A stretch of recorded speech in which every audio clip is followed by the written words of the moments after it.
Selamat siang, sudah bisa moderator mulai? Apakah suara saya jelas?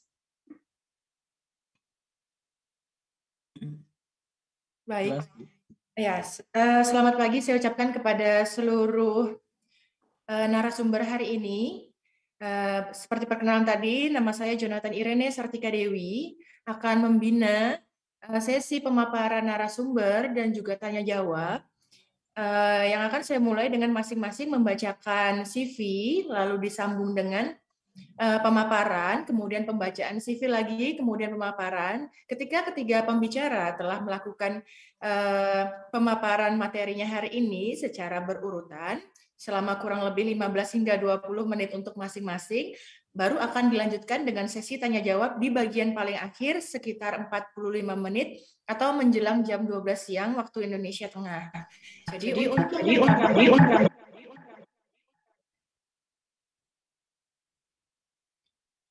untuk pembicara pertama kita adalah Dr. Aton Rustandi Mulyana MPN dengan bidang keahlian etnomusikologi, seni pertunjukan, dokumenter atau feature, musik dan pendidikan masyarakat berasal dari ISI Surakarta, riwayat pendidikan S1 etnomusikologi STSI Surakarta, lulus tahun 1996, S2 pengkajian seni minat kajian musik pasca sarjana STSI Surakarta, lulus 2006, S3 Pengkajian Seni Pertunjukan dan Seni Rupa Sekolah Pasca Sarjana UGM Yogyakarta lulus tahun 2013, Fellowship Asian Research Institute di National University of Singapore lulus tahun 2008, profesi jabatan terbaru sebagai dosen prodi Etnomusikologi ISI Surakarta tahun 97 hingga sekarang, sekaligus Wakil Dekan 1 Fakultas Seni Pertunjukan ISI Surakarta mulai 2017 hingga sekarang.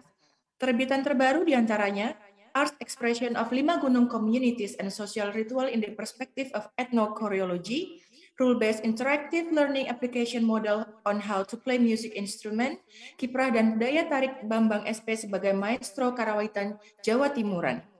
Pengalaman organisasi beliau diantaranya Pengurus Masyarakat Etnomusikologi Indonesia, Asosiasi Program Studi Etnomusikologi, dan Asosiasi Pencipta Seni Indonesia.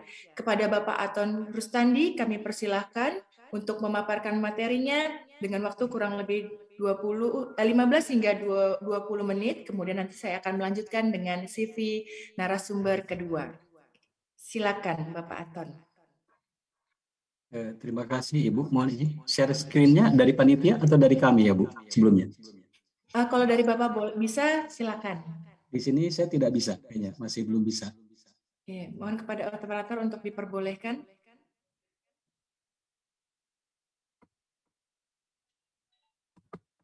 Saya juga akan mengusulkan Pak ya. Baik, ya. Oh sudah. Ya, baik. Terima kasih untuk Bu Iren selaku moderator. Assalamualaikum warahmatullahi wabarakatuh. Selamat pagi, salam sejahtera, Om Swastiastu, Namo Buddhaya, salam kebajikan.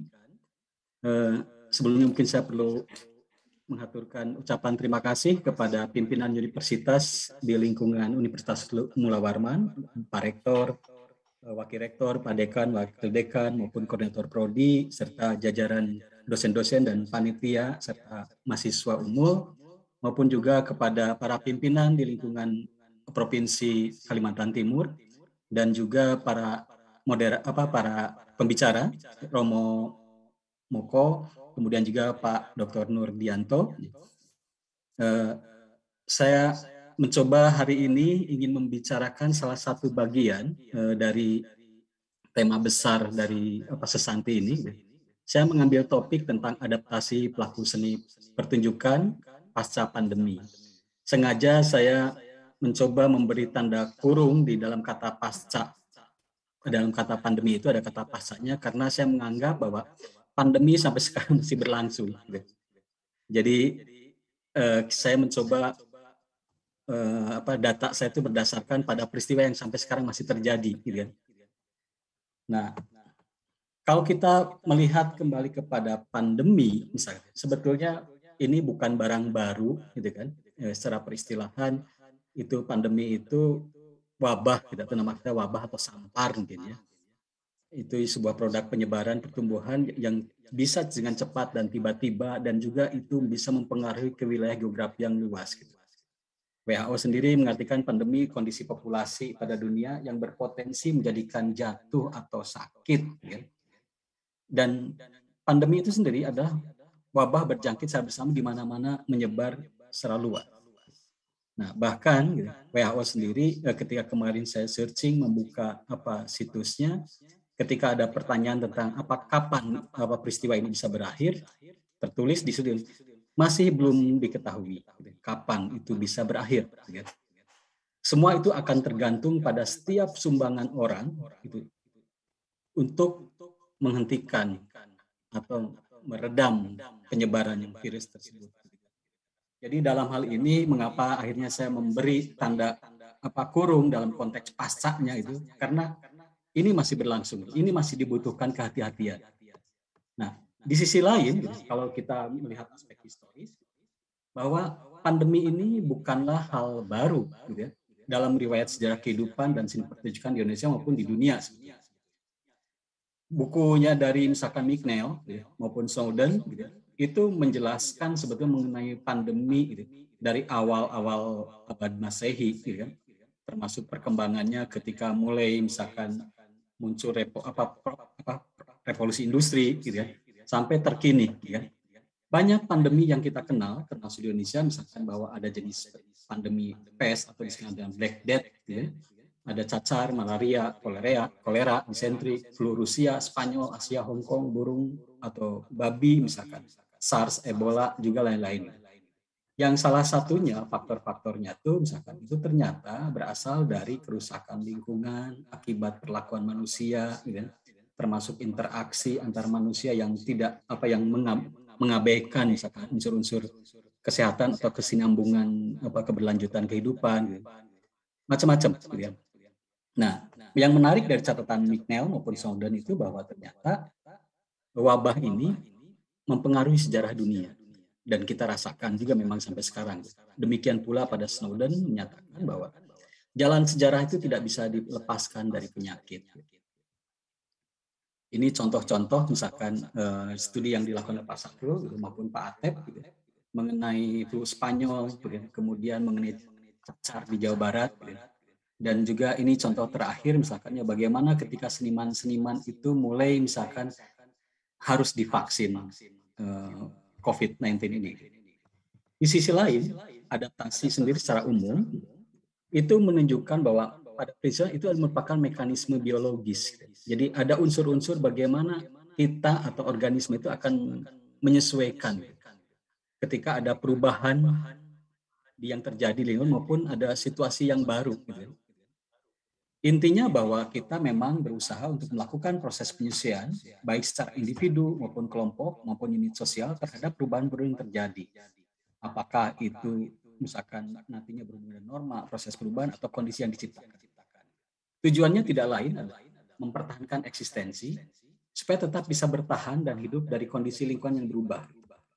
Nah, dalam hal ini saya ingin mencoba menggunakan dasar berpikirnya dari Robert Merton dasarnya mengenai tipe adaptasi, tapi saya fokus pada dua tipe yang terutama berkaitan dengan konformitas dan inovasi. Yang ini dijelaskan sebetulnya oleh Murphy and Robinson bahwa dia menggunakan istilah maksimisasi. Bedanya adalah kalau di Merton itu seolah dianggap terpisah, gitu. Murphy menunjukkan bahwa sebetulnya ini merupakan penggabungan, gitu. Penggabungan bahwa ada seolah yang namanya konformitas sama inovasi itu menjadi semacam satu paket, gitu. Dan ternyata apa? Gitu. Dalam konteks praktek seni pertunjukan di kita, beberapa pelaku-pelaku seni pertunjukan melakukan strategi adaptasi ini. Ada konformitas dan inovasi. Saya akan lihatkan misalkan mengenai satu skema, gitu. Jadi kalau melihat peta ini misalkan tampak bahwa yang namanya seniman atau pelaku seni, ketika berubah di seni pertunjukan, kita memang dalam situasi sekarang berhadapan dengan namanya pandemi. Ketika pandemi terjadi, gitu kan, mau tidak mau akhirnya membutuhkan sebuah strategi-strategi adaptasi. Dalam hal ini bisa jadi berupa adaptasi perilaku. Kita bisa melihat misalkan bagaimana ternyata yang namanya pandemi itu memunculkan sisi-sisi berupa kejutan ataupun kesusahan. Kejutan dalam arti misalkan bagaimana tiba-tiba seniman-seniman yang sudah memiliki kontrak-kontrak, sudah jadwal-jadwal pertunjukan, misalkan tiba-tiba harus membatalkan pertunjukan itu. Yang tentu dampaknya tidak hanya secara kepuasan batin saja ya, atau hiburan, tapi juga ada dampak-dampak lain, dampak ekonomi, dampak sosial, dampak psikologis. Hal yang lain juga kita mengalami misalkan betapa susahnya ketika terjadi yang namanya pembatasan atau pelarangan aktivitas. Hal yang lain juga adalah kurang atau tidak adanya penghasilan, kurangnya akses dan relasi, adanya kesenjangan sosial, kesenjangan geografis, termasuk tuntutan untuk mampu membeli peralatan dan sistem untuk mampu menyesuaikan dengan keadaan yang terjadi. Sisi lain adalah misalkan tantangan belajar. Kita menuntut untuk bisa belajar keterampilan baru. Beberapa hal yang terjadi juga, banyak seniman-seniman yang akhirnya berubah profesi selama peristiwa pandemi ini. Ada alih pekerjaan.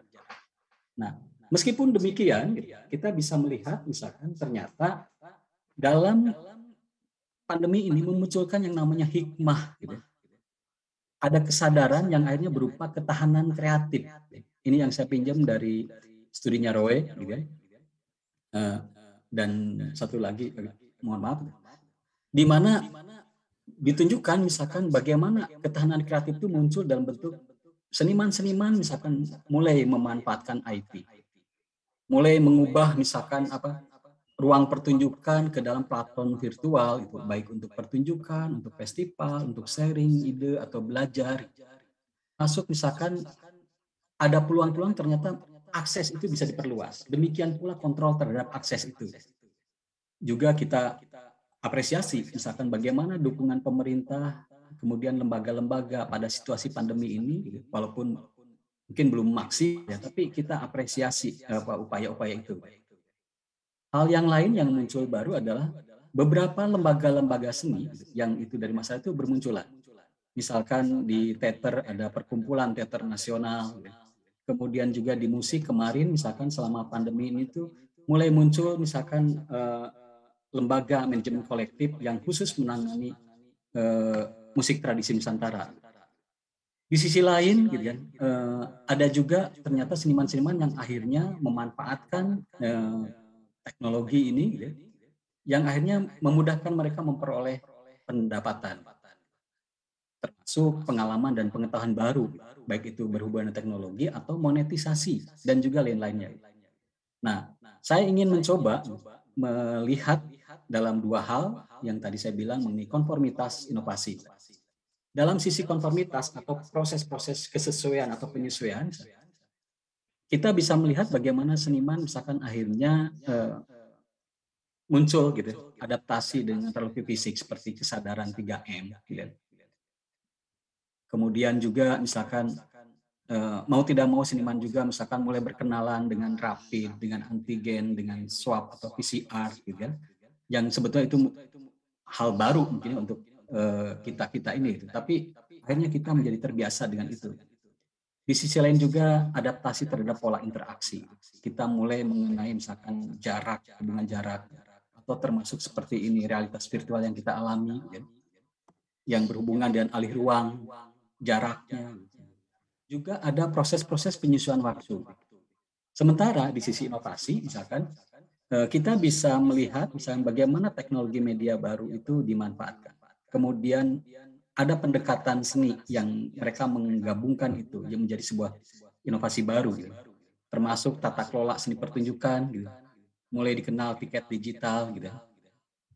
Maupun ada modifikasi fisik ruangan, ruang dalam ruangan, gitu. Termasuk waktu atau penyusunan waktu. Gitu.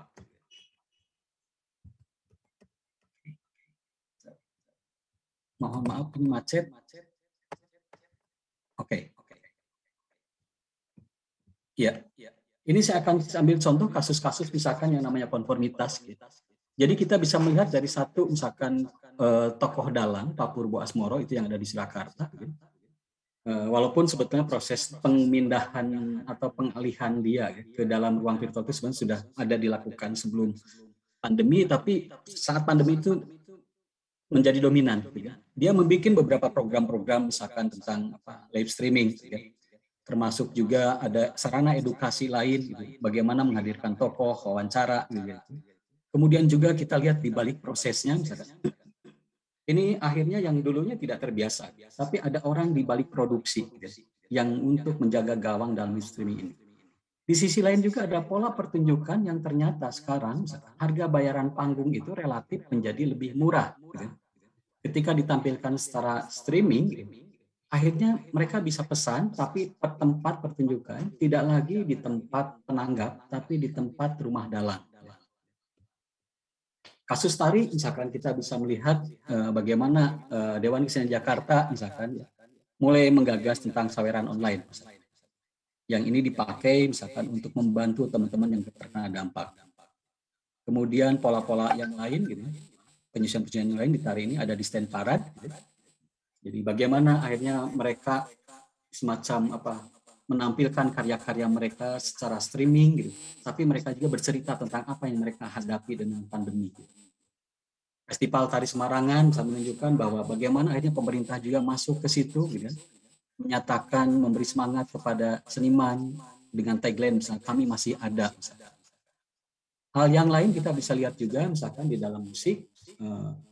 Misalkan kita bisa lihat bagaimana ulang tahunnya God Bless misalnya dirayakan dengan virtual concert. Ada yang baru di situ misalkan bagaimana tiket online, gitu ya. Kita bisa menonton langsung di situ, bayar 100.000, kemudian donasi 5.000 untuk tenaga kesehatan. Sementara misalkan di teater, Opera Kecoa, misalkan, kita bisa lihat bagaimana akhirnya Mas Nano misalkan melakukan program nonton teater koma di rumah. Memanfaatkan dokumen-dokumen yang ada dan itu ditampilkan lagi. Gitu kan. Nah, hal yang lain di Lampung, kita bisa belajar bagaimana seorang misalkan mahasiswadi, gitu ya,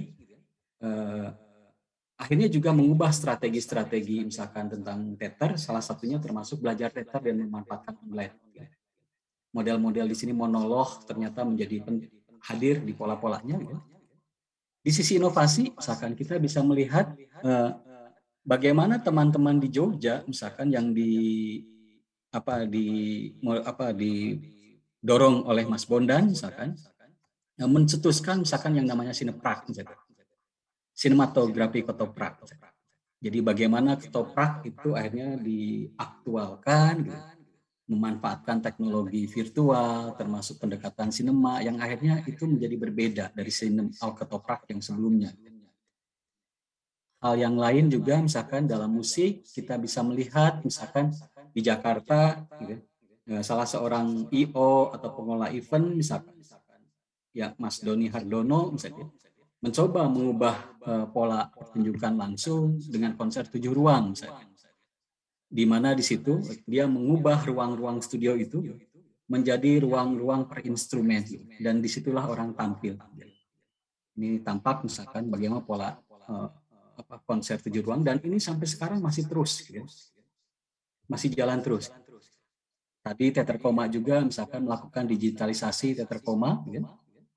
Nah, yang ini mau tidak mau memang harus dilakukan, gitu kan.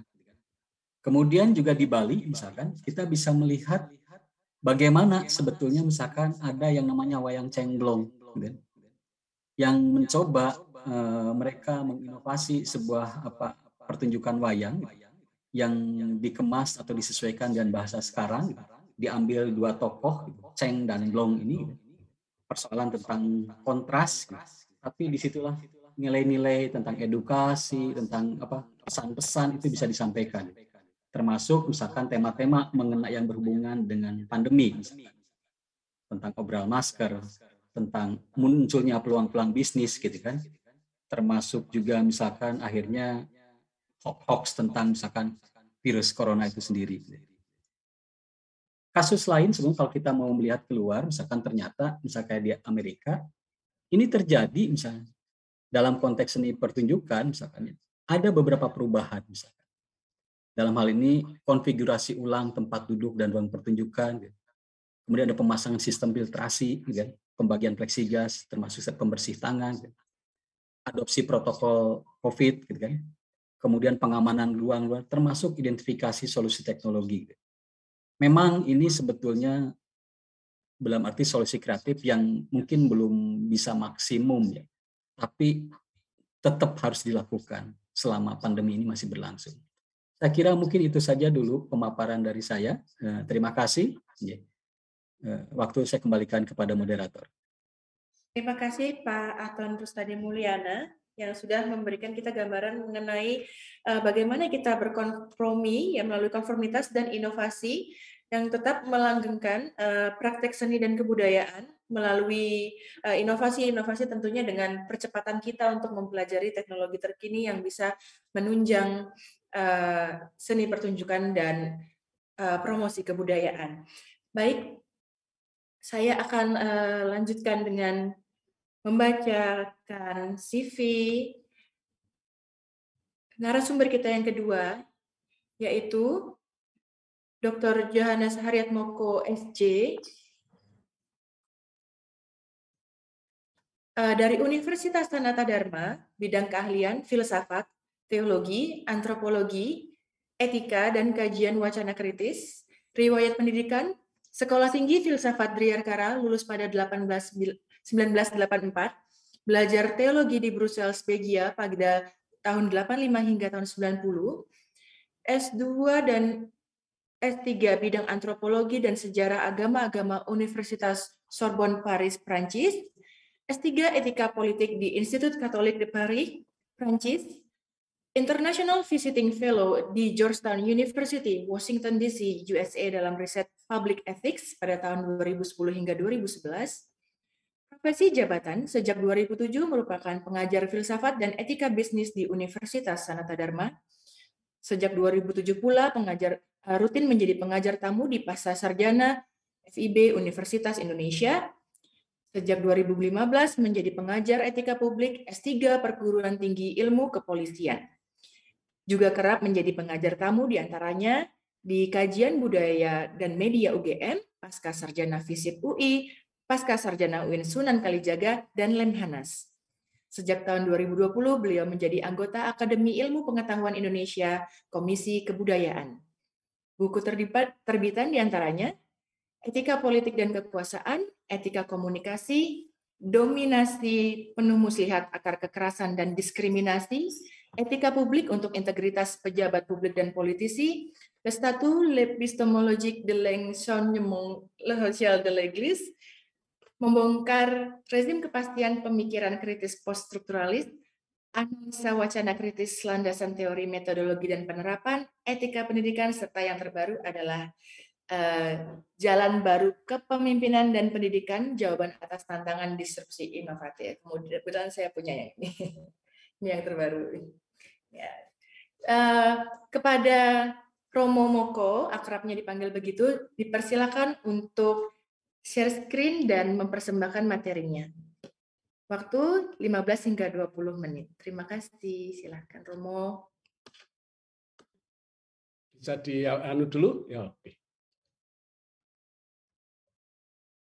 Pada operator mohon diizinkan. Sudah bisa. Terima kasih.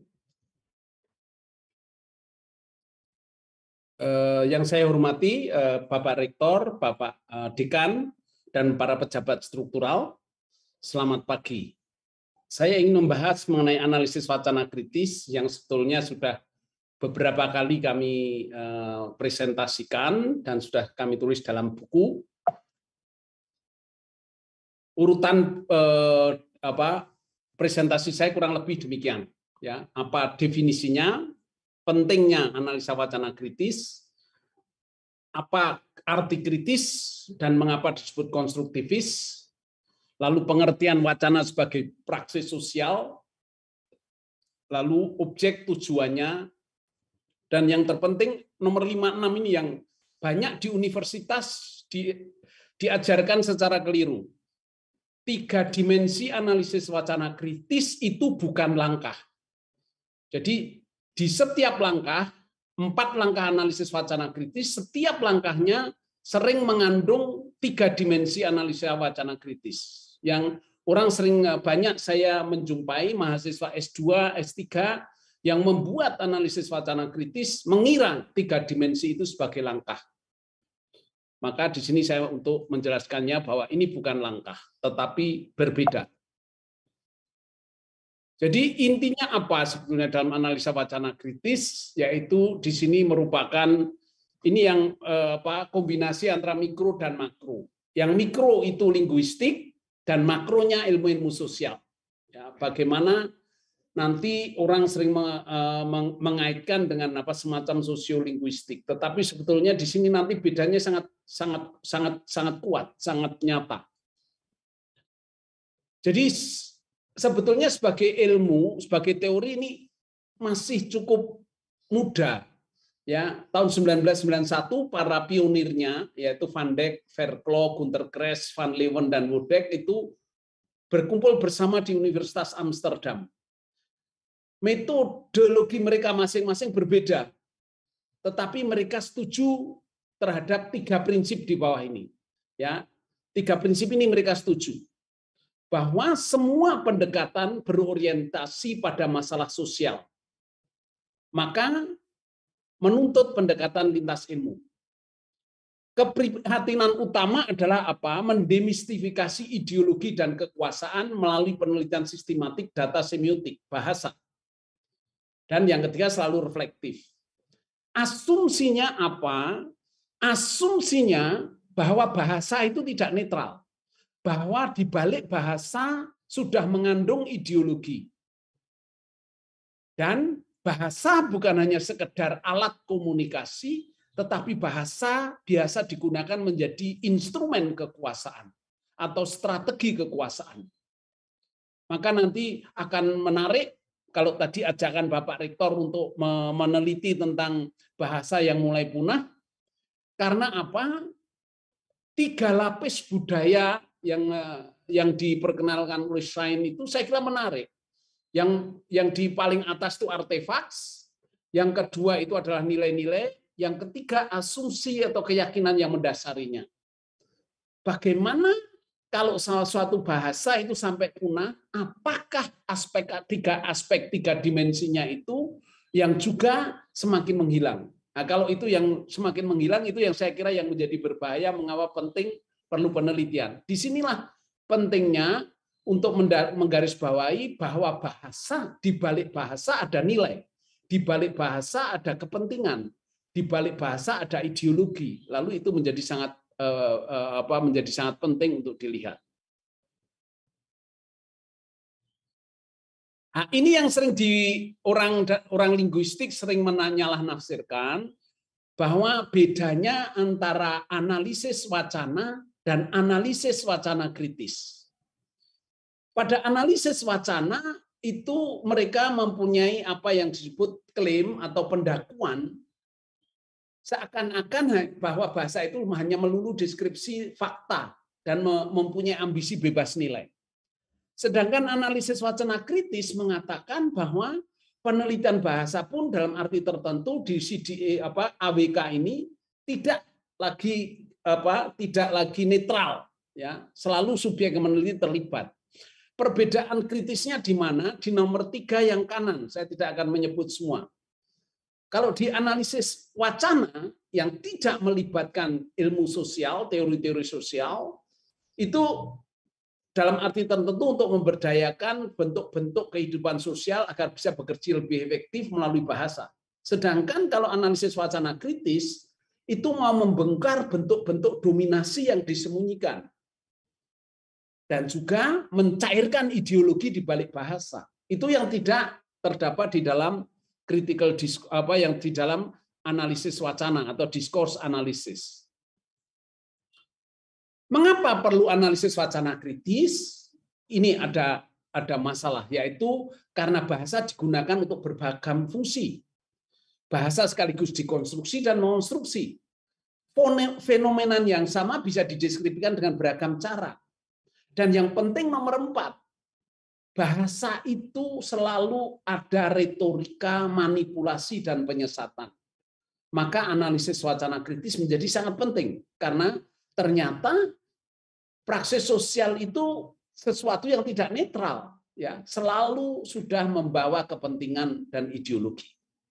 Dan yang kelima adalah alasan metodologi. Riset ilmu sosial budaya yang memakai beragam pendekatan seperti pengamatan, jajak pendapat, kuesioner, statistik, grafik, prosentase, itu semua adalah transformasi wacana ke bentuk representasi masalah dengan menggunakan simbol-simbol. Maka nanti analisis wacana kritis ini bisa untuk menganalisis iklan, ya, artikel, bahkan saya juga mencobanya di karya-karya sastra yang lebih mengandung suatu nilai-nilai sosial. Ya. Jadi tujuan dari analisis wacana kritis adalah menganalisis praktek wacana yang mencerminkan atau mengonstruksi masalah sosial dan meneliti bagaimana ideologi dibekukan dalam bahasa. Ya. Mencairkan ideologi yang mengikat bahasa atau kata. Ya. Orang lebih senang kata-kata tertentu, memilih perbendaharaan kata tertentu atau konsep tertentu karena lebih dekat dengan ideologinya. Ya, itu jelas sekali. Ya.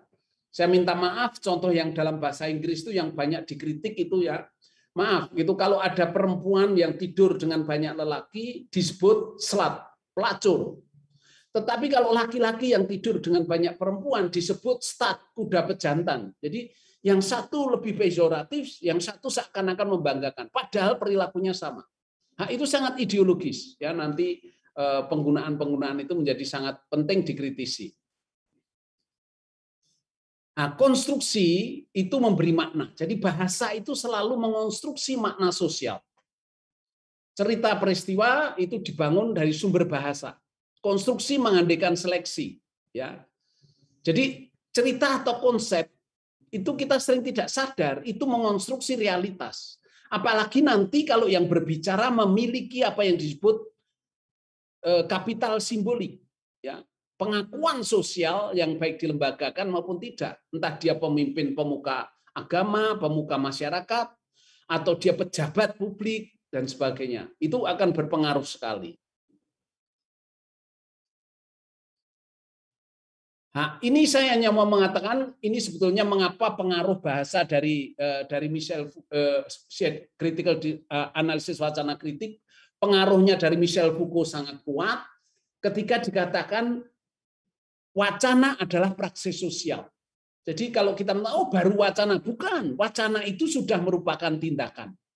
Ya, saya memberi contoh yang sederhana saja, salah satu contoh. Jadi dalam sejarah kegilaan yang ditulis oleh Michel Foucault itu, dulu awalnya orang mengira abad pertengahan itu orang mengatakan bahwa orang gila itu adalah medium Tuhan. Maka prakteknya apa? Prakteknya orang bertanya orang gila, ya toh, yang keluar nomor berapa? Baru pacaran, lalu ketemu orang gila, apakah kami jodoh? Jadi karena apa? Wacananya orang gila medium Tuhan. Lalu berkembang orang mengatakan orang gila itu jahat dan berbahaya. Karena wacananya itu jahat dan berbahaya, orang gila dipenjarakan, jebloskan ke penjara. Kemudian berkembang lagi, psikiatri mengatakan memang mereka berbahaya tapi tidak jahat. Prakteknya apa? Ada tempat pengasingan, ada asilum mereka. Kemudian berkembang lagi wacana psikiatri mengatakan memang berbahaya tapi mereka bisa sembuh. Maka kemudian apa ada yang terjadi? Mulai didirikan rumah sakit jiwa. Dan sekarang di Amerika, loh, kalau sudah sembuh disuruh pulang, Seminggu di rumah kok kambuh lagi. Berarti yang bikin gila keluarganya. Sekarang ada terapi keluarga. Yang diterapi bukan hanya orang gilanya. Jadi ini yang disebut wacana adalah praksis sosial. Wacana mendikte tindakan. Bahasa mengarahkan tindakan. Ya, saya kira ini menjadi sangat penting betapa bahasa itu tidak sekedar alat komunikasi. Bahasa adalah instrumen kekuasaan. Nah, maka ini bahasa bagaimana menghasilkan pengetahuan, mengarahkan cara bagaimana topik bisa dibicarakan, mempengaruhi bagaimana gagasan dipraktekkan, ya. Gampangnya itu contohnya itu loh, kalau ada mahasiswa bimbingan dengan dosen, mahasiswanya pinter kayak apa, kalau tidak sesuai dengan gagasan dosen, biasanya sulit juga lulus gitu loh. Karena apa? Karena bahasa relasinya dengan kekuasaan cukup kuat. Orang bertanya apa objektivitasnya? Ya itulah yang disebut nanti oleh Michel Foucault episteme, struktur pemaknaan suatu zaman yang dominan. Yang di situ kadang-kadang ambil bagianlah orang yang dominan. Ini sumbangan dari Bourdieu bahwa bagi Bourdieu bahasa bukan sekedar alat komunikasi. Bahasa adalah instrumen atau tindakan kekuasaan. Jadi hubungan sosial sebagai interaksi simbolis itu mengimplikasikan hubungan pengetahuan dan kekuasaan. Jadi komunikasi itu pertukaran bahasa sebagai hubungan kekuatan simbolis. Itulah maka ada yang namanya doksa. Doksa itu sudut pandang penguasa yang dominan yang menyatakan diri, berwakilan diri sebagai sudut pandang universal. Ya, ini yang nanti akan menyebabkan apa kalau dalam istilah bahasa yang disebut kekerasan simbolis. Ya. Kekerasan simbolis itu apa? Saya langsung lewati saja. Kekerasan simbolis itu tidak kelihatan dampaknya secara fisik, tetapi korbannya menyetujui menjadi korban. Ya. Contoh kekerasan simbolis itu apa? Ya. Kekerasan simbolis itu, saya memberi contoh sederhana. Ada artis mau menikah, diwawancarai wartawan. Mengapa Anda memilih Pak Bimo sebagai calon suami? Lalu artisnya mengatakan, karena Pak Bimo mengizinkan saya melanjutkan karir saya. Ini kekerasan simbolis. Mengapa? Karena si calon istri mengatakan, karena dia mengizinkan saya. Apa salahnya kekerasan simbolis? Kekerasan simbolis itu pintu masuk ke kekerasan psikologis dan kekerasan fisik. Nanti Lebaran, pembantu belum kembali, suami bilang, "Ma, di rumah ya." Nah, kok di rumah kenapa? Nah, itu anak sakit. Lupa, kita kan sama-sama kerja. Loh, sama-sama kerja kan karena dulu kamu saya izinkan. Kekerasan psikologis. Nanti dijawab, "Pak, gajinya kan tinggi saya." Langsung plek, gitu. Tetangga-tangga komentarnya apa? Habis sama suami jawab sih. Jawab pun jadi salah. Ya. Jadi ciri kekerasan simbolis apa? Tadinya benar pun jadinya salah, gitu loh. Ya, kalau hubungan antara mahasiswa dan dosen ya toh, itu sering terjadi itu relasi kekerasan simbolis. Misalnya mahasiswanya bilang ke pembimbingnya, "Pak, maaf sudah 3 minggu yang lalu saya menyerahkan bab 4. Lalu kapan Pak diperiksa? Emangnya yang saya bimbing cuma kamu?" Ya tidak Pak, tapi kan 3 bulan lagi saya harus maju. Kalau nggak maju, apakah salah saya? Ya tidak Pak. Siapa? Ya saya Pak. Ya, jadi tadinya benar pun jadinya salah. Itu tanda-tanda kekerasan simbolis. Ya, kekerasan simbolis itu beroperasi melalui bahasa, melalui representasi dan melalui simbol. Ya, itu pernah ada cowok cewek pacaran, ceweknya konsultasi ke saya, "Romo, saya itu mencintai sekali Pak cowok saya. Tapi kalau mau ketemu dia itu saya mikir harus ngomong apa. Saya tidak ingin saya takut menyinggung dia, nanti dia marah. Saya selalu memilih kata-kata hati-hati supaya dia tidak malah dan tidak ngambek dengan saya. Apa pendapatmu?" Saya jawab apa? "Putus," saya bilang itu. Ya. Karena dia sudah bakat untuk menderita kekerasan simbolis. Ya. Jadi kekerasan simbolis itu pintu masuk kekerasan psikologis dan kekerasan fisik menjadi bisa dibenarkan. Dan itu beroperasi melalui bahasa, simbol, dan representasi. Maka kalau Anda mau bicara sudah minder, berarti ada relasi kekerasan simbolis. Itu salah satu ciri-cirinya. Jadi betapa kita bisa dengan analisis wacana kritis ini melihat bahasa itu ternyata tidak netral. Bahasa itu ternyata menjadi instrumen kekuasaan. Ya, itu menarik. Kalau Anda membaca nanti punyanya Pierre Bourdieu, buku yang berjudul Language and Symbolic Power, di situ strategi-strategi bahasa dinyatakan. Ya, Anda lihat yang misalnya yang paling kiri saya beri contoh satu saja, makna objektif. Makna objektif itu misalnya begini loh. Kalau ada seorang ibu mau minta cerai, lalu di pengadilan ditanya jaksa, "Ibu usia berapa kok minta cerai?" 28 tahun Pak jaksa. Wah, jaksanya kaget, kelihatan lebih tua kok ngaku 28 tahun. Lalu dilihat di akta kelahiran, "Ibu bohong, ibu 48 kok ngaku 28." Lalu dijawab, "Pak jaksa, 20 tahun dengan suami itu bukan kehidupan, jangan dihitung." Ya, jadi ini makna bukan makna objektif ini namanya, ini makna subjektif. Sedangkan dalam bahasa yang dibutuhkan makna objektif. Ya, atau distinction. Distinction itu membedakan diri untuk meletakkan lebih tinggi dari yang lain. Ya. Kalau Anda cerita misalnya yang bimbing misalnya dosen Anda yang terkenal, lalu cerita ke teman-temannya, "Saya yang bimbing Bapak Profesor ini. Wah, bangga sekali. Nah, ini distinction, membedakan diri. Seakan-akan kalau yang bimbing dia punya saya lebih hebat daripada yang lain. Ya belum tentu. Ya, jadi distinction. Atau liburan, baru saja liburan ke Eropa, mau sombong ke teman-temannya nggak ada yang nanya. Lalu menggunakan bahasa, lalu bilang begini, tanya ke temannya, "Kamu kemarin liburan kemana?" "Oh, saya ke Bali." "Berapa hari?" "Seminggu." "Senang nggak?" "Enggak." "Kenapa?" "Habis setiap hari hujan terus." "Sama, aku juga hujan terus, tapi hujan salju." Ya, jadi distinction mau menunjukkan bahwa saya keliling Eropa gitu loh. Atau subversi. Subversi itu ketika Anda dipojokkan bisa membalikkan kembali terpojok. Ya misalnya biasa kan cowok kalau melihat cewek cantik kan sok kenal langsung nyalami, "Mbak, kita pernah ketemu kan ya?" Untung ceweknya itu tenang, nggak terintimidasi, langsung, "Oh iya Mas, benar saya ingat pernah ketemu." "Di mana ya Mbak?" "Masa nggak ingat Mas? Saya kan bekerja sebagai resepsionis di klinik penyakit kelamin." Nah, lalu itu menjadi membalikkan situasi, ya, membalikkan situasi. Jadi bagaimana itu subversi? Atau cerita tentang Gandhi itu loh. Gandhi itu kan pernah oleh dosennya itu tidak disukai waktu kuliah di London, kuliah hukum itu. Lalu diejek di depan teman-temannya. "Gandhi, kalau di depanmu disodorkan 1 kantong uang dan 1 kantong kebijaksanaan, apa yang kamu ambil?" Gandhi langsung jawab, "Ya tentu kantong uang." Dosennya langsung ngomong, "Itu kamu mata duitan. Kalau yang saya ambil kantong kebijaksanaan." Gantinya ngomong apa? "Memang biasanya orang akan mengambil apa yang dia tidak punya." Wah, merasa kalah gantinya, dosennya lalu membuat ujian tertulis. Seminggu kemudian sudah diperiksa, ada nilainya, dibagi ke semua mahasiswanya, kecuali punyanya Gandhi. Lalu terakhir dibagi punya Gandhi, diperlihatkan kepada mahasiswa lain, tidak ada nilainya, hanya ditulisi idiot. Idiot. Lalu oleh Gandhi diambil, duduk, lalu Gandhi tunjuk jari. "Ada apa Gandhi?"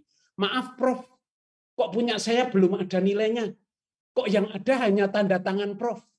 Jadi tanda tangannya idiot gitu. "Maaf, saya hanya mengatakan di situ ada gaya bagaimana bahasa itu menjadi strategi. Macam-macam di situ Anda bisa melihat. Bagus sekali kalau Anda mempelajari punyanya Bourdieu yang judulnya Language and Symbolic Power. Nah, itu kelihatan sekali apa artinya analisis wacana kritis. Nah, ini saya hanya mencatatkan apa saja yang bisa diperiksa dengan analisis wacana kritis, bisa dokumen, kertas diskusi, pidato perdebatan parlemen, film, foto, koran, ya semuanya. Bahkan sastra juga. Saya pernah membuat juga analisis wacana kritis untuk karyanya Pramudia Anantatur tentang gadis pantai. Menarik sekali dengan cara ini. Tapi karena waktunya nggak mungkin, saya tidak memberi contoh. Jadi menunjukkan bagaimana hubungan bahasa ini menjadi kelihatan. Ini saya lewati karena butuh penjelasan yang panjang karena waktunya cuma 20 menit. Yang penting dalam analisis wacana itu 3 aspeknya, yaitu produktor dan kemudian teks itu sendiri dan penerima, ya, produktor, mediator, dan juga penerimanya itu. Jadi tiga-tiganya harus diperhitungkan. Itu di dalam reseptor juga diperhitungkan. Dan yang penting hubungan intertekstualitas, ya, juga harus diperhitungkan. Bedanya intelektualitas dan asumsi saya lewati. Lalu ini, jadi perlu dibedakan antara genre, ya, antara style, genre, dan wacana. Ya, kalau genre-nya apa, interview, laporan, narasi, nanti analisisnya berbeda. Dan ada juga yang namanya genre campuran. Di balik style itu ada ideologi. Ya, misalnya kalau di Afghanistan, orang Afghanistan mengatakan mereka pejuang, orang Amerika mengatakan teroris. Ya, jadi sudut pandang dan posisi politik kita ketahuan dari style di dalam bahasa.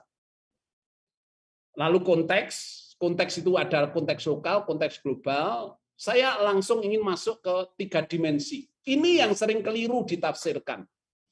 Banyak yang mengira 3 dimensi dari CDA atau analisis wacana kritis ini dikira ini langkah. Ini hanya mau menunjukkan bahwa yang perlu dianalisis itu yang bagian mikro, meso, dan makro.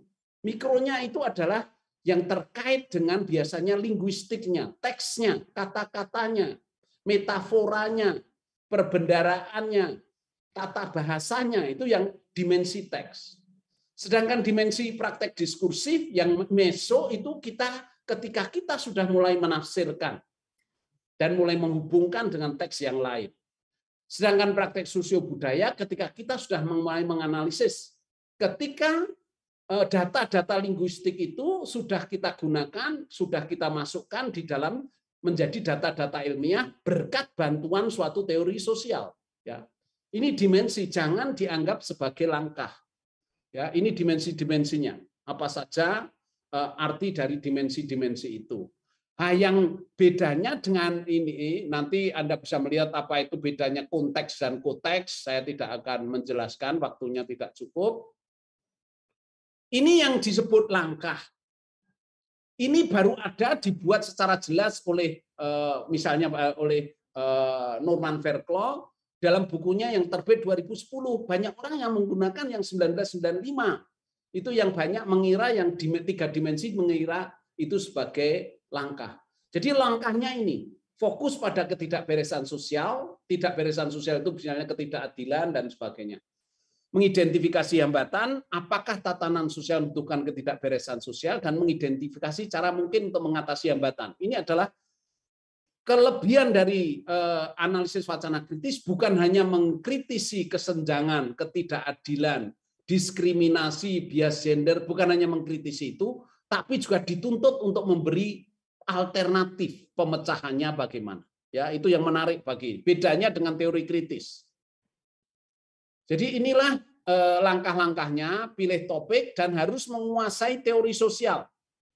Jadi tidak cukup linguistik, tapi juga teori sosial untuk membantu supaya data linguistik menjadi data ilmiah. Baik, Romo, boleh ke kesimpulan? Ya, oke, baik. Saya kira saya cukupkan sekian langkah-langkah itu. Ini hanya anunya saja. Saya perlihatkan kepada Anda bagaimana itu dianalisis. Ya.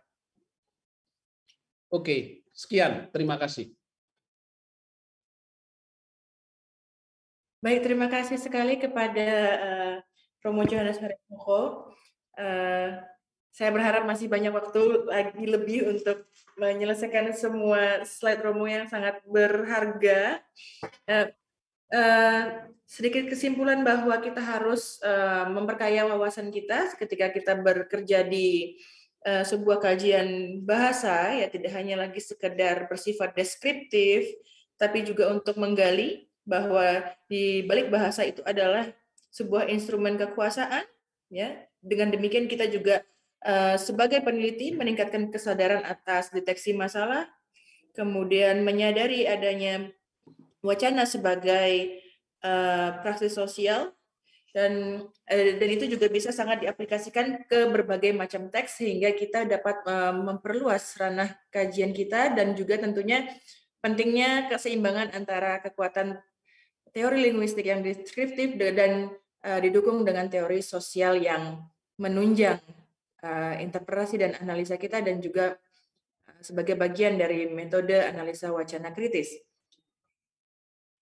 Baik, jika ada pertanyaan mohon disimpan dulu. Kita akan melanjutkan ke narasumber ketiga, yaitu Dr.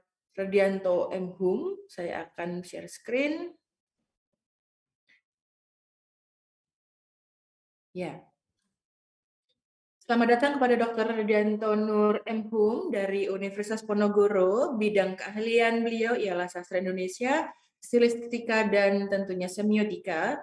Riwayat pendidikan Sastra Indonesia Universitas Diponegoro, Semarang. S2 Ilmu Susastra Program Pasca Sarjana Universitas Indonesia. S3 Ilmu Sastra Sekolah Pasca Sarjana UGM Yogyakarta.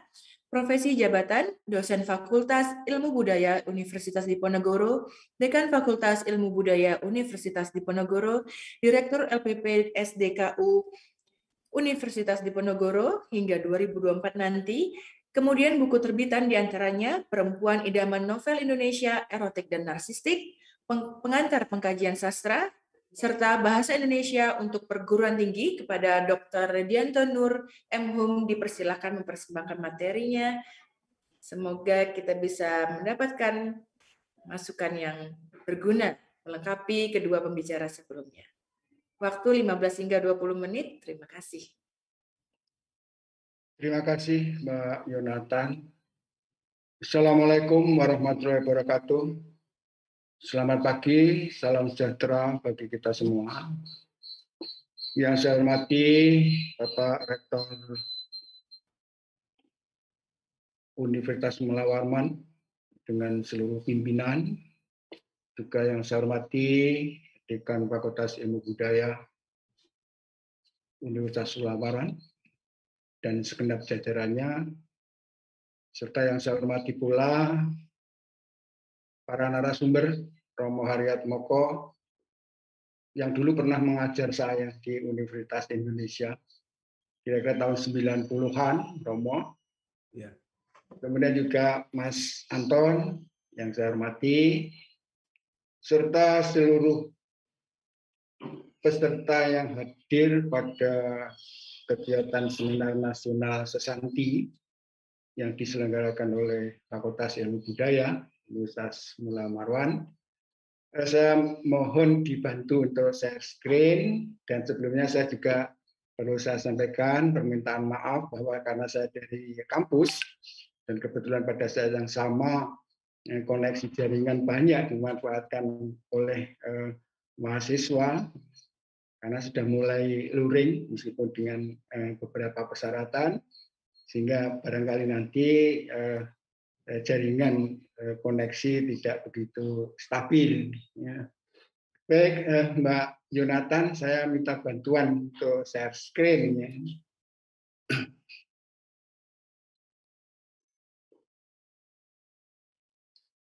Baik, saudara-saudara peserta seminar yang saya hormati, mungkin agak berbeda dengan narasumber yang lain, bahwa yang akan saya sampaikan ini hanya didasarkan pada pengamatan pada realitas, kemudian dari perspektif pengetahuan saya tentang fenomena sastra akhir-akhir ini, terutama sejak adanya pandemi COVID-19. Berikutnya, fenomena yang menarik yang saya hadapi sehari-hari ya, pada saat-saat terakhir ini, pertama sebelum pandemi itu ketika teknologi informasi itu sudah menguasai sebagian kehidupan kita sehari-hari, ini terkait dengan sistem dan mekanisme produksi, distribusi, dan resepsi karya sastra.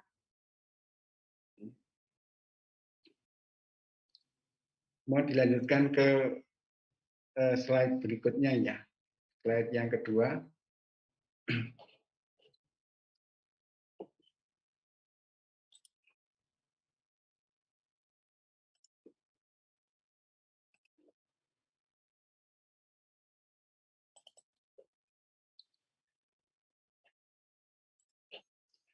Jadi akhir-akhir ini, terutama 10-5 tahun terakhir, ketika teknologi informasi itu mulai menguasai sistem informasi, segala macam bentuk informasi komunikasi kita, ya, ini sistem dan mekanisme produksi, distribusi, dan resepsi karya sastra itu banyak berubah.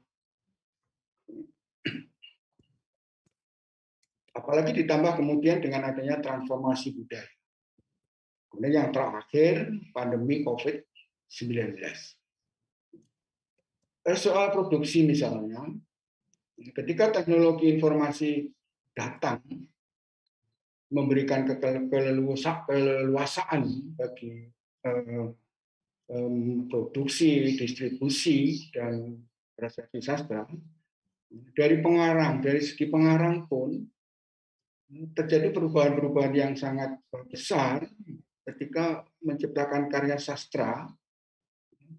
Kalau misalnya pengertian tentang pengarang itu sudah jelas, ada syarat-syarat tertentu sehingga seseorang itu bisa disebut sebagai sastrawan, maka ketika semua orang itu bisa mengupload tulisan-tulisan, apakah itu karya sastra ataupun bukan, di dalam teknologi informasi, baik melalui akun-akun seperti Facebook, Instagram, Wattpad, dan sebagainya, itu kemudian pengertian tentang sastrawan itu mestinya juga harus ditinjau ulang.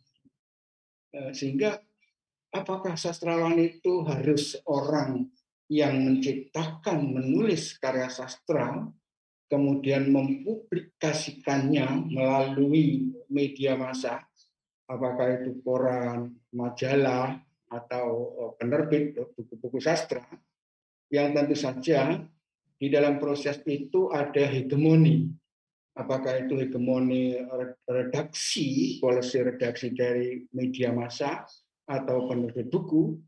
Nah, ini tentu berbeda dengan yang terjadi ketika pengarang, sastrawan, atau siapapun itu bisa mengunggah, mengupload karya-karyanya, apakah puisi, apakah cerita pendek, itu di media sosial. Nah, teknologi informasi, transformasi budaya, karena teknologi informasi itu kemudian seolah-olah itu menyatukan kebudayaan, dari manapun asalnya, dari Korea ke Indonesia, dari Indonesia ke Malaysia, dan sebagainya. Nah, ini kemudian ditambah dengan pandemi COVID. Ketika bermacam-macam peraturan yang menyebabkan interaksi secara fisik, komunikasi secara verbal manusia, antar manusia itu terbatas oleh karena aturan-aturan kesehatan dan sebagainya, maka akses langsung secara fisik dengan karya sastra itu semakin menyempit. Maka seperti juga analogi dengan yang disampaikan dengan Mas Anton, maka sastra, karya sastra, sastrawan harus mengubah dalam berproduksi dan di dalam mendistribusikan karya. Tapi di virtual pun masih terdapat kendala ketika misalnya karya sastra yang ditulis dengan bahasa verbal dan dalam bentuk yang panjang, misalnya novel, itu tentu tidak akan mendapatkan tempat yang sentral di depan para pembaca sastra melalui media sosial. Nah, akhir-akhir ini banyak mahasiswa yang mengajukan topik penelitian, terutama mahasiswa S1, itu dengan mengambil objek material, itu adalah konten-konten yang ada di YouTube yang diunggah oleh para YouTuber. Ini saya kira persoalan yang serius yang harus dihadapi oleh para ahli sastra, terutama dosen sastra. Karena memang realitasnya bahwa mahasiswa-mahasiswa sekarang yang disebut sebagai generasi milenial itu memang familiar dengan konten-konten YouTube yang diunggah oleh para YouTuber itu dibanding dengan mengakses secara langsung karya sastra yang dipublikasikan, disebarluaskan secara konvensional, yaitu misalnya dalam bentuk buku. Maka pertanyaan pada mahasiswa-mahasiswa milenial tentang pengarang-pengarang sastra Indonesia dalam hal ini, misalnya pengarang-pengarang Balai Pustaka, pengarang-pengarang Pujangga Baru, sastra-sastra Balai Pustaka, sastra-sastra Pujangga Baru, mereka merasa sebagian, mungkin juga sebagian besar, itu merasa asing. Karena di dalam kehidupan sehari-hari yang mereka hadapi sebagai mahasiswa sastra, yang mereka hadapi adalah sastra yang virtual, yang ada di dalam media sosial. Ini saya kira sebuah keniscayaan yang tidak bisa kita hindari.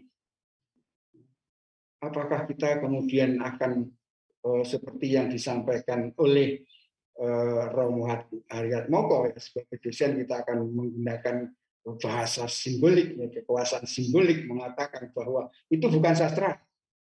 Itu seni rupa, itu seni film, itu. Tapi toh nyatanya bahwa sekian banyak mahasiswa juga banyak yang mengambil objek material penelitian itu adalah film, animasi, komik, bahkan iklan. Baik iklan advertorial maupun iklan audiovisual. Dan ini adalah merupakan tantangan sebenarnya. Ya, analoginya sama dengan misalnya di bidang kedokteran, di bidang kesehatan. Munculnya virus COVID-19 merupakan satu apa sebenarnya bagi ilmu kedokteran kesehatan konon itu sebagai berkah. Karena dengan virus itu riset penelitian tentang virus COVID-19 itu luar biasa. Mungkin ratusan ribuan riset tentang COVID-19, tentang virus COVID-19 dilakukan. Mulai dari mengidentifikasi karakter dari virus itu, sampai kemudian dari hasil riset itu, dari hasil riset tentang identifikasi karakter itu kemudian ditemukan cara untuk mencegahnya, sampai kemudian riset selanjutnya menemukan vaksin untuk meningkatkan imun terhadap COVID. Nah, analogi dengan itu, munculnya objek-objek audiovisual, virtual di dalam media sosial, itu sebenarnya juga merupakan berkah bagi ilmu sastra, bagi objek-objek material penelitian sastra semakin tidak terbatas. Nah, jika sampai dengan sekarang para ahli sastra masih berdebat soal identifikasi, ini sastra atau bukan, ini sastra atau bukan. Kalau bukan sastra, jangan dijadikan objek material penelitian. Ini persis praktik menggunakan kekuasaan bahasa simbolik bagi dosen. Sehingga dosen, saya tidak mau membimbing, ini objeknya nggak jelas, ini bukan sastra. Kalau bukan sastra, ini tentu tidak menjadi objek penelitianmu. Ini menjadi objek penelitiannya Mas Anton, karena ini termasuk seni. Ini saya kira yang menjadi tantangan bagi ilmu sastra kaitannya dengan laju sastra media sosial. Memang sejak awal sastra memang tercipta dalam bentuk hibrida sejak awal. Ada beberapa contoh yang nanti bisa kita lewati. Kemudian ditambah juga implikasi evolusi dan revolusi bahasa.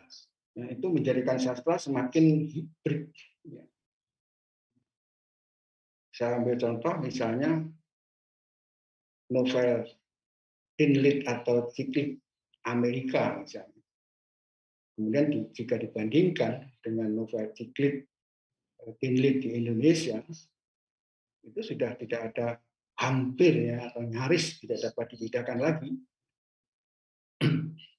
hibriditasnya dari nama-nama tokohnya, kemudian dari nama aksesoris yang dikenakan sampai kepada bahasa yang digunakan. Nanti di dalam slide menjelang terakhir ada contoh-contoh, termasuk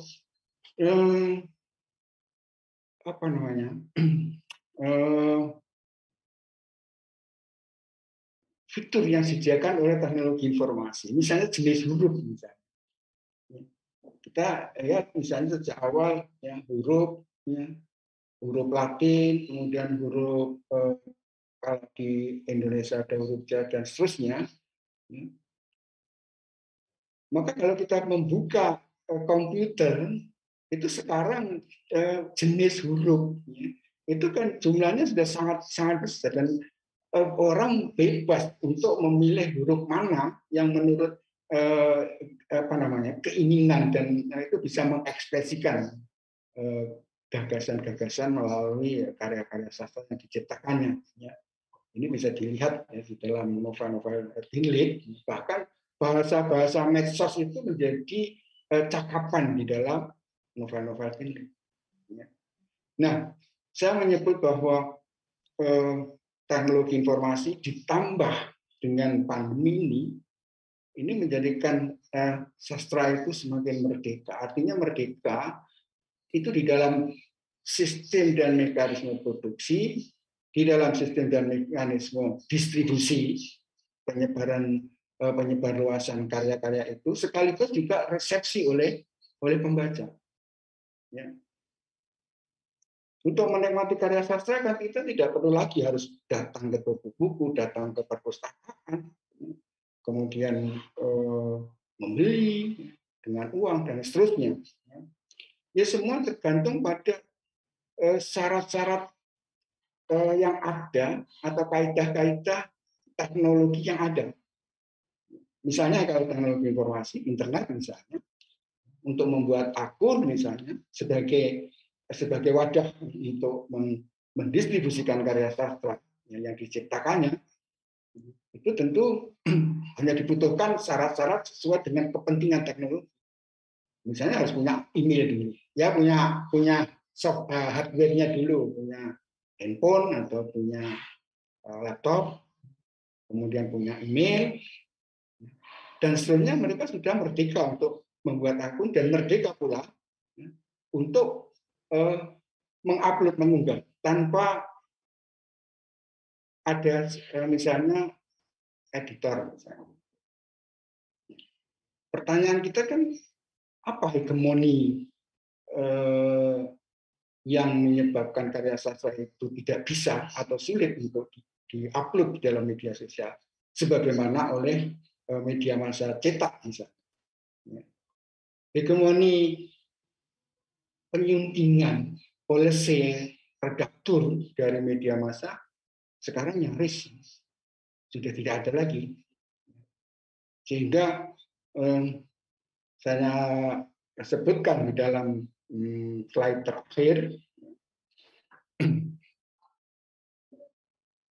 misalnya diversifikasi cara atau bentuk penciptaan, penyebarluasan, resepsi sastra itu sudah berubah, misalnya dengan mekanik, dengan elektro, dengan digital. Nah sekarang ini sastra media sosial itu sudah ada di dalam digitalisasi, ya. Seperti sastra cyber, sastra media sosial, meskipun sesungguhnya secara substansi sastra itu tidak berubah sebenarnya, tetapi hanya mediumnya saja ya, yang menjadikan sastra itu. Maka saya tidak mengatakan bahwa merdeka artinya bebas di dalam mencipta terkait dengan substansi karya sastra. Karena tidak mungkin misalnya sebuah cerita pendek, sependek-pendek cerita pendek yang diupload di dalam media sosial, itu misalnya dengan menghilangkan sebagian dari unsur-unsur struktur cerita pendek misalnya. Tetapi karena medianya yang berubah, maka sastrawan dengan sendirinya akan menyesuaikan dengan kaidah-kaidah yang ada pada media. Maka sekarang yang menjadi persoalan adalah tentang identifikasi. Dengan menghadapi berbagai macam objek material penelitian sastra yang diajukan oleh mahasiswa, dan saya pikir kita tidak layak untuk menghindarkan diri. Artinya dengan menggunakan kekuasaan bahasa simbolik sebagai dosen yang mengatakan bahwa ini bukan sastra. Ini misalnya ini bagian dari seni musik, ini bagian dari sinematografi, sehingga ini menjadi objek material penelitian mahasiswa sinematografi. Ini saya kira yang perlu saya sampaikan untuk menghemat waktu. Saya minta slide terakhir ya.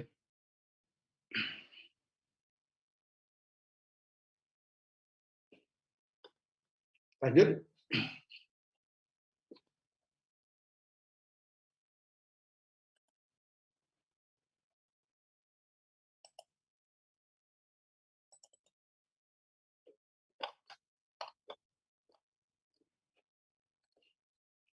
Ya, sebagai catatan akhir, perlu saya sampaikan bahwa digitalisasi teknologi informasi telah menyediakan keleluasaan dan kebebasan bagi pembaca dan pengarang.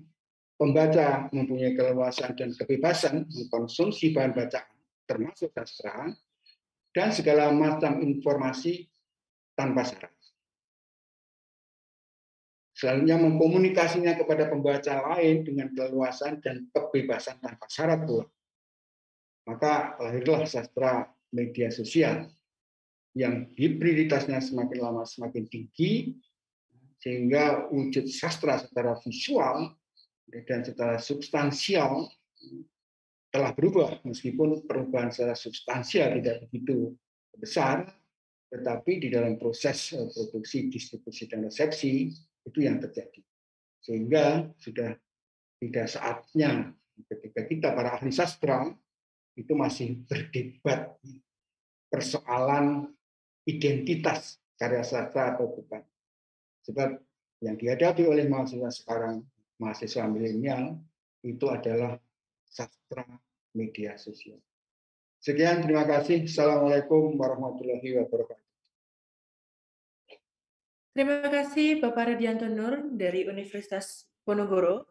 Sekilas kesimpulan bahwa berarti sebagai dosen juga harus tetap update dengan apa yang lekat dengan mahasiswanya, sehingga kita juga terbuka dalam menerima pilihan mahasiswa begitu ya, dalam bahkan mungkin di pembicaraan waktu itu di UGM terakhir kalau nggak salah, termasuk juga tentang membahas fandom ya, yang cerita fan ala Korea seperti itu dari sisi fan itu juga masih ada diperdebatkan masuk sastra atau bukan, namun itu faktanya dekat dengan anak muda zaman sekarang, sehingga tentunya dosennya harus lebih membuka sisi keilmuannya untuk mencari metodologi yang paling tepat untuk mengkaji berbagai macam bentuk hibrid sastra yang sudah semakin beragam oleh karena teknologi dan media sosial.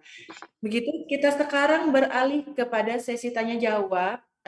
Untungnya kita masih punya 20 menit sebelum pukul 12 siang waktu Indonesia Tengah.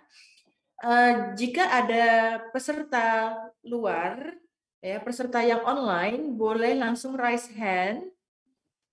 Akan tetapi jika masih menunggu raise hand, temannya yang berbicara langsung, boleh juga sambil diketik di chat. atau langsung berbicara pada narasumber yang ditujukan pertanyaannya. Dipersilakan kepada para penonton, luring dan daring untuk mengajukan pertanyaan, pendapat, komentar. Kami tunggu, waktu tidak banyak. Jarang sekali bertemu dengan 3 narasumber yang bisa mencerahkan sekaligus ya, seni, sastra, arah kajian bahasa menuju wacana kritis. Jadi manfaatkan kesempatan untuk bertanya.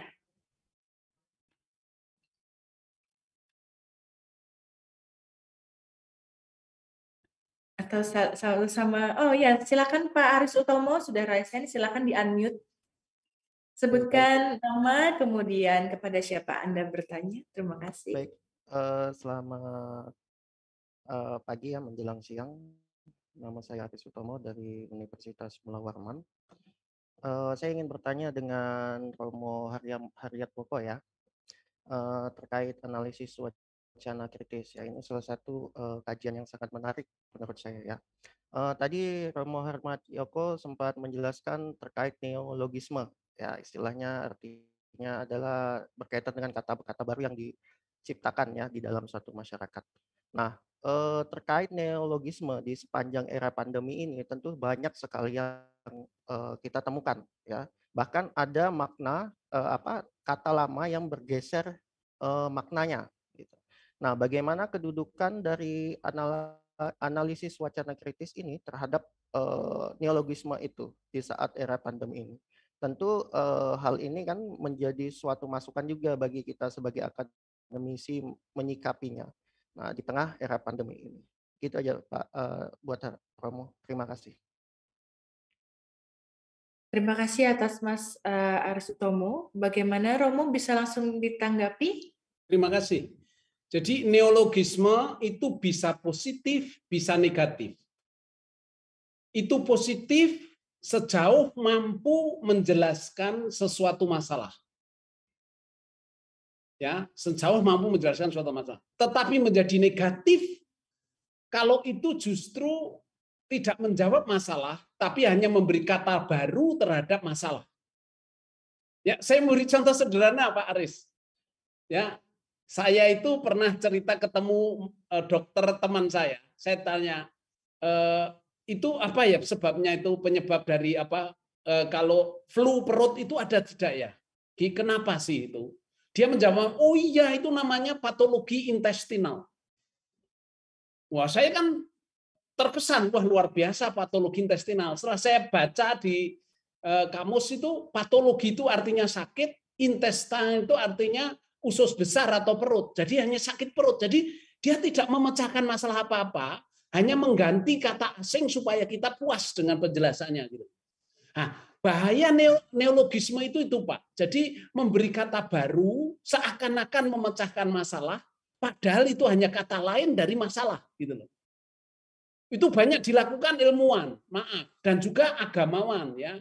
Kalau di Katolik itu pakai bahasa Latin, ya maaf kalau mungkin di Islam pakai bahasa Arab misalnya begitu. Jadi bagaimana neologisme itu ada negatifnya. Positif kalau itu membantu pemecahan masalah, menjadi negatif kalau itu menjadi cara pelarian karena tidak bisa menjawab lalu mencari kata asing gitu loh Pak. Begitu Pak Aris. Baik, bagaimana Pak Aris? Ya, baik. Terima kasih ya. Jadi sangat menarik sekali ya terkait neologisme ini. Jadi bisa berdampak positif, bisa juga berdampak negatif. Ya. Baik, terima kasih. Tentunya begitu ya. Selalu ada dua sisi, menjelaskan atau hanya mengaburkan begitu. Semakin menarik mungkin bagi yang lain mau menyambung pertanyaan yang mungkin masih ingin mengenali tentang AWK, kemudian teman-teman di etnomusikologi barangkali yang sering galau nih pengen bikin pertunjukan, gimana ya? Tadi sudah Pak Aton terus tadi berikan metode-metodenya, mau kompromi atau mau inovasi. Ada tidak ini mau dipertanyakan? Atau teman-teman di Sasindo barangkali raise hand atau chat boleh, nanti saya yang bacakan. Berharga loh waktu 15 menit lagi ini. waktu yang berada di ruang ini ya. Oke, mungkin saya yang sedikit bertanya kepada Pak Aton Rustandi ya. Walaupun saya bukan pelaku seni maupun bukan dosen seni, cuman apa dampaknya ketika kita segala sesuatu mulai dari belajar hingga menikmati kesenian itu melalui media digital. Adakah rasa, kesan, atau impresi yang berkurang seperti itu? Saya kurang tahu bahasa seninya, tetapi adakah sesuatu yang berkurang nilainya atau maknanya dari menikmati seni digital begitu menurut Pak Aton Rustadi? Mbak Iren ya. Mungkin dari pengalaman aja ya Mbak, ya, pengalaman yang dialami oleh teman-teman. Gitu. Jadi saya sependapat tadi dengan istilahnya Romo ya, Romoko. Selalu ada plus minus, gitu kan? Artinya ketika misalkan seniman-seniman berhadapan dengan teknologi digital, pemanfaatan digital, itu muncul juga plus minusnya. Contoh misalkan dalam pembelajaran praktek ya, yang NIR ini, banyak dosen-dosen sebetulnya mengeluhkan ketika pembelajaran difasilitasi dengan digital, dengan online misalkan itu, dosen merasa tidak puas, terutama misalkan kayak seperti dosen tari, karena bagi mereka interaksi, ya, kemudian misalkan bagaimana proses mengkoreksi apa ketepatan tubuh, misalnya, yang itu belum bisa, gitu, dalam arti dipenuhi oleh medium digital, gitu kan.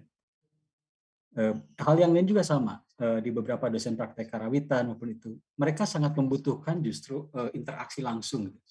Apalagi kan di dalam seni ya, produksi seni. Yang namanya latihan, training, kemudian arahan-arahan itu, pembangkit motivasi atau apa, sentuhan atau apa, itu sangat membantu mengenai capaian proses pembelajaran, gitu kan? Karena termasuk empati ya, yang itu bisa lebih leluasa ditampilkan dalam bentuk pertunjukan langsung. Hal serupa juga sih sebenarnya dalam praktek pertunjukan di masyarakat ya, dunia panggung misalkan. Seperti kasus Bajidoran lah misalkan di Jawa Barat misalnya, di mana interaksi antar penonton dengan pemusik maupun pesinden itu cukup kuat gitu kan. Dan disitulah sebetulnya terjadi misalkan bagaimana hubungan mutual misalkan antara seniman di atas panggung maupun penonton yang ada di bawah panggung misalkan. Karena semua terpuaskan di situ. Sementara virtual berbatas. Itu salah satu beberapa contoh kelemahan misalkan. Di sisi kelebihannya, ya kita akui juga, misalkan sekarang tadi yang disampaikan, ada pengalaman baru. Bagaimana tadi kita misalkan belajar mengenai medium baru, media baru. Kemudian juga ternyata di sisi lain ada akses-akses yang bisa diperluas. Yang semula misalkan tontonan itu hanya pada musiman, ternyata sekarang bisa ditonton berulang-ulang. Ada unsur misalkan juga pendapatan monetisasi. Contoh misalkan di Pak Purbo itu kalau kita lihat perhariannya ya dalam tayangan dia itu misalkan itu hampir bisa diprediksi setiap bulan itu beliau akan ngantongi sekitar 10 juta gitu. Itu pendapatan rutin gitu kan. Karena selalu ada viewer yang melihat itu gitu. Nah, ini yang saya kira mungkin beberapa hal ya. Saya sependapat sekali dengan Romo tadi. Jadi selalu ada plus minusnya kalau kita melihat sesuatu. Ya. Itu mungkin sementara Mbak contoh dari saya. Terima kasih. Jadi sebagai peminat sih saya juga plusnya senang ya kalau bisa nonton. Dulu kayaknya nonton apa namanya drama yang di TMII itu kayaknya nggak bakal sanggup, mahal ke Jakarta. Begitu sekarang bisa nonton online itu senang sih gitu. Iya. Cuma kadang-kadang kurang berasa dramanya karena angle-nya jadi angle sinematik, bukan angle kita bisa ngelihat ruang stage drama, begitu sih kadang ya, teknik aja. Bagaimana dosen? Oke, ada pertanyaan kepada Romo Moko dari Pak Nasrullah, dosen ilmu budaya juga, pengajar sastra. Romo, bagaimana langkah-langkah analisis CDA untuk isu lingkungan di hutan tropis Kalimantan, khususnya di Kalimantan Timur? Barangkali bisa berikan gambaran untuk menerapkan analisa wacana terkait pertambangan, perkebunan. Contohnya wacana Kaltim Go Green, reboisasi, lalu bebas ketergantungan migas. Ya, ini dalam hubungan ekonomi SDA. Terima kasih. Jadi saya pernah membantu dalam hal seperti itu waktu itu dengan mahasiswa-mahasiswa di FIB di UI. Jadi itu bisa untuk analisis. Maka langkah pertama selalu begini, Pak, bentuknya. Mengidentifikasi ketidakberesan sosial dalam aspek semiotiknya. Jadi di situ bisa mulai dengan berita-berita, bisa mulai yang ditulis koran tentang masalah misalnya perusakan alam, perusakan lingkungan. Itu suatu bentuk ketidakberesan sosial. Yang kedua bisa juga dalam bentuk kesenjangan sosial. Ya. Artinya penduduk setempat dirugikan dengan situasi itu secara ekonomis, ya. Jadi aspek-aspek itu bisa dianalisis dengan linguistiknya saja, dari pemberitaannya itu dilihat dulu, Pak. Yaitu identifikasi ketidakberesan sosialnya apa, bentuk konkretnya apa. Setelah itu, setelah dibahas, dianalisis penggunaan itu, perbendaharaan katanya, metaforanya, tata bahasanya sudah, gunakanlah kerangka teori yang kira-kira nanti menjanjikan untuk bisa membantu memecahkan masalah di langkah keempat. Ya, biasanya teori-teori yang dipakai misalnya ekonomi yang menengah itu, apa ya istilah yang dipakai itu, ada istilah khusus itu dalam ekologi. Bagaimana bahwa kalau di Indonesia orang kan akan mengatakan begini, mengapa yang beroperasi di dalam pengelolaan hutan itu perusahaan-perusahaan besar, gitu, skala besar itu, sehingga yang terjadi apa? Kerusakannya itu cepat sekali karena eksploitasinya cepat sekali. Nah, lalu kan ada suatu ada usulan bahwa yang beroperasi untuk itu perusahaan-perusahaan yang menengah, yang tidak cepat merusak sehingga nanti kalau di sini dieksploitasi, di tempat lain sudah tumbuh. Jadi yang bukan yang rusak semua. Nah, misalnya seperti itu. Lalu begini, Pak, itu kan nanti yang kedua kan dicari langkah kedua hambatan-hambatan apa yang menyebabkan tidak beres gitu. Yang menyebabkan ketidakadilan, yang menyebabkan kesenjangan sosial, yang menyebabkan penduduk setempat dirugikan. Hambatannya apa? Ya. Biasanya dalam kasus hambatan ini kaitannya dengan kepentingan ekonomi. Biasanya dalam kepentingan ekonomi nasional. Ya, biasanya kepentingan ekonomi nasional mengenai penciptaan lapangan kerja dan sebagainya.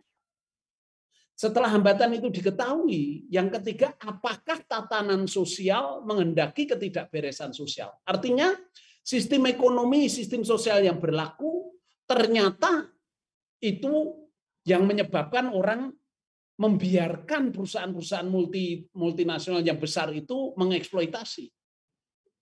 Artinya apa? Berarti sistem politik. Berarti ini ada di tangan penguasa gitu loh. Kalau nanti berarti kalau sistem struktur sosial menghendaki ketidakberesan sosial itu berarti harus ada perubahan struktural dalam politik, dalam pengelolaan hutan. Jadi tidak bisa kita hanya protes, teriak bahwa ini begini. Harusnya sistemnya mau mengatakan diubah. Yang boleh mengeksploitasi hutan hanya perusahaan dengan tingkat keberapa, misalnya UMKM atau macam itu, sehingga tidak terjadi perusakan yang dahsyat itu. Jadi dan juga dipertanyakan tentang kepemilikan saham. Saya itu beberapa kali waktu di Universitas Sumatera Utara diundang di FISIP, saya mengatakan kalau Anda ingin membantu ekonomi rakyat, salah satunya apa? Indomaret dan Alfamart itu kalau beroperasi di suatu daerah, 65% saham harus dikuasai penduduk setempat. Jangan hanya orang pusat yang memiliki. Jadi saya mengusulkan Anda kan punya pengaruh dengan pemerintah daerah. Maka saya katakan kalau membuat peraturan supaya Indomaret dan Alfamart kalau beroperasi di daerah silahkan. Tetapi 65% saham harus dimiliki penduduk setempat. Baru yang 35 penduduk lain. Nah, itu baru ada pemerataan. Nah, ini juga nanti salah satu jalan keluarnya eksploitasi hutan itu ya penduduk setempat harus mendapat saham berapa persen untuk ikut serta di dalamnya. Jangan hanya sekarang ini seperti sisa-sisanya diganti rugi dan sebagainya. Begitu Pak kalau saya. Jadi analisis wacana kritis akan sangat jeli melihat kesenjangan, tetapi sekaligus analisis wacana kritis dituntut untuk bisa memberi pemecahan. Maka dalam langkah pertama sudah bisa harus memilih kerangka teori sosial yang cocok untuk pemecahan masalah. Jadi itu maka saya sering mengatakan kalau di prodi Anda ingin mengajarkan analisis wacana kritis, saya selalu mengatakan pada saat yang sama berilah kapita selecta teori-teori sosial. Ya, kapita selecta teori-teori sosial. Karena itu berdua akan berjalan bersama dan akan sangat membantu. Dan linguistik menjadi punya apa ya bagi saya? Linguistik dan bahasa, kajian bahasa itu menjadi sangat skopnya lebih luas gitu. Membantu sangat tajam itu. Begitu Bapak. Iya, baik. Terima kasih kepada pertanyaan dan tanggapan dari Romo. Ya, jadi linguistik itu jadi punya greget gitu ya, bisa mulai dari kajian materinya hingga sampai menawarkan apa ya tadi ya, penyelesaian masalah di dalam payung sebuah teori sosial. Jadi jangan linguistik saja, tapi teori sosialnya juga harus dibekali kepada mahasiswa seperti itu. Terima kasih Romo. Kemudian ada 2 pertanyaan sekaligus mungkin menjadi juga dua pertanyaan terakhir untuk Bapak Dr. Redianto. Yang pertama itu dari siapa ini tadi? Mas, sebentar saya kurang bisa menggesernya. Indrawan. Indrawan ya, dari Indrawan izin bertanya, apakah media sosial dan sastra siber itu sama aja atau hanya perbedaan terminologi? Lantas, bagaimana perkembangan kajian sastra medsos dalam peta penelitian sastra di Indonesia? Peta penelitian sastra ya. Lalu disambung dengan pertanyaan dari Yusri, ada polemik yang kadang muncul dengan film adaptasi, sejauh mana sineas berhasil mengadaptasi karya sastra dengan tetap bersetia pada teks asli atau mempertahankan bagian penting dari karya tersebut. Padahal dalam adaptasi ada faktor seperti market, ekonomi, budaya, dan lain yang dipertimbangkan oleh sineas. Salah satu contoh polemik yang ramai adalah terkait film Bumi Manusia. Bagaimana pendapat Bapak terkait hal tersebut? Ini dari Mas Yusri Fajar, Universitas Brawijaya. Semoga 2 pertanyaan bisa dielaborasi Pak Redianto. Kami persilakan. Baik, terima kasih Mas Indrawan. Sastra cyber dan sastra media sosial, perbedaan terminologi saja, sebab media sosial sebagai alat untuk mendistribusikan sastra, dengan sastra cyber itu nama terhadap sastra yang dipublikasikan lewat, ya salah satunya adalah media sosial. Nah, tentang perkembangan penelitian tentu ini sebuah tantangan ya, seperti yang saya sebutkan tadi, bahwa analogi dengan misalnya kedokteran kesehatan, ya, virus COVID-19 ini kan berkah ya, dari sisi ilmu kedokteran dan kesehatan, karena merupakan tantangan yang harus diteliti. Terlepas hasil penelitian itu nanti memecahkan masalah atau tidak memecahkan masalah, itu soal lain. Tetapi keberadaan eksistensi sastra media sosial ini adalah keniscayaan yang ada di hadapan kita, dan ini sekarang menjadi menjadi topik trending di kalangan mahasiswa, sehingga dipilih, banyak dipilih ya, sebagai objek material sastra. Ya. Sehingga jangan sampai misalnya kita sebagai ahli sastra atau dosen sastra itu kemudian dilabeli dosen kuno, ketika kemudian kita menolak, ini bukan sastra, ini film, ini misalnya menjadi objek material penelitian mahasiswa seni film misalnya. Itu ya, ini tentu merupakan satu ya bukan aib ya, tetapi menunjukkan bahwa ketidaksiapan kita ya, sebagai sebagai dosen pembimbing misalnya gitu. Ini terkait dengan pertanyaan yang kedua. Ketika ada transformasi dari satu jenis ya, ke jenis seni yang lain, apakah itu ekranisasi, apakah itu alih wahana, tentu terjadi perbedaan-perbedaan yang dan ini sudah banyak penelitian-penelitian baik dalam bentuk skripsi, dalam bentuk tesis, bahkan juga disertasi, ekranisasi dan transformasi alih wahana itu sudah biasa dilakukan oleh mahasiswa. Tetapi kita tetap harus pada roh karya sastra itu, kalau misalnya itu dari novel, kemudian ekranisasi menjadi film, tentu kan unsur rohnya kan masih berupa narasinya, ceritanya. Sedangkan perbedaan mediumnya saja, kalau sastra dengan bahasa verbal, kemudian kalau film dengan bahasa gambar. Ini termasuk juga ketika kita mengidentifikasi berbagai macam tayangan konten-konten YouTube yang diunggah oleh para YouTuber. Itu pertama kan mestinya kita juga mengidentifikasi dengan dengan menggunakan teori dasar sastra ya, misalnya hakikat sastra ya, bersifat imajinatif, menggunakan medium bahasa, kemudian bersifat estetik. Asal 3 alat bukti ini terpenuhi, ya kita yakin saja bahwa itu adalah karya sastra. Ya. Sekarang kan pada umumnya, ya, sebagian orang menganggap bahwa gambar yang bergerak, ya, movie, itu bukan bahasa. Ya, sedangkan bahasa, ini saya kira bisa dikonfirmasi ke Romo Haryatmoko, ya, bahasa itu kan, ya selain bahasa, kan ada bahasa bunyi, ada bahasa gambar, ada bahasa gerak, dan seterusnya. Sehingga menarik sekali kalau misalnya sekarang banyak penelitian mahasiswa itu yang mengambil objek material itu iklan. Apakah iklan itu tidak harus ada ceritanya? Ya tentu saja tidak harus berupa cerita, tetapi bahwa produk iklan itu bersifat imajinatif. Dalam pengertian ketika menciptakan itu dengan imajinasi, begitu pula ketika kita menikmatinya juga dengan berimajinasi, menggunakan medium jelas. Apakah itu medium bahasa atau bahasa verbal, atau menggunakan bahasa gambar, atau menggunakan bahasa bunyi. Ya. Kemudian bersifat estetik. Ini saya kira yang harus dipelajari lebih lanjut. Estetika sastra seperti apa? Ini yang harus kita kita perhatikan. Jangankan karya sastra yang satu genre, yang misalnya dari novel kemudian ditransformasi atau ekranisasi menjadi film. Sekarang puisi saja kan bisa menjadi film. Hujan Bulan Juni itu berapa kali mengalami transformasi? Puisi Sapardi Djoko Damono. Dari puisi menjadi lagu.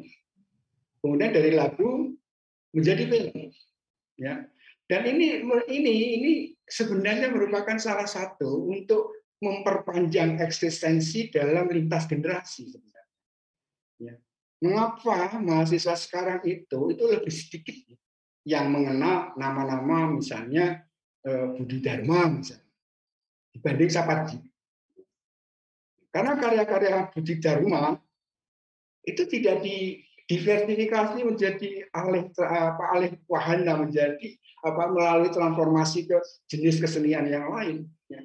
Sedangkan Sapardi tetap dikenal ya, oleh generasi milenial dengan menonton film Hujan Bulan Juni, meskipun mereka tidak pernah membaca puisi Hujan Bulan Juni, tetapi nama Sapardi Djoko Damono mereka kenal dengan baik.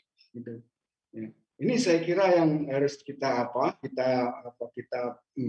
pikirkan, sehingga bagaimana kita tidak menghindarkan diri dari keniscayaan.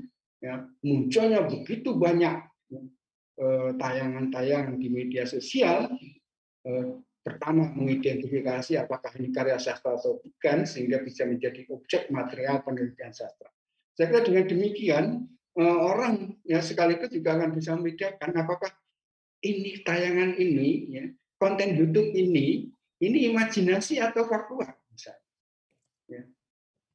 Banyak contoh yang bisa saya sendiri juga ragu-ragu ya, apakah misalnya tayangan ILC misalnya, Indonesia Liars Club misalnya, itu fiktif atau faktual misalnya. Mengapa ada aktornya? Mengapa ada Sujiwo Tejo di situ? Mengapa ada Arswendo Atmawiloto di situ? Dan mengapa harus diposisikan pada close statement-nya? Ini saya kira sudah merupakan satu skenario, terlepas dari jangan-jangan juga dialog-dialog itu sudah diskenario, termasuk tokoh-tokoh yang diundang sebagai pembicara di dalam kegiatan. Dan ini pun kemudian merembet ke tayangan-tayangan yang lain.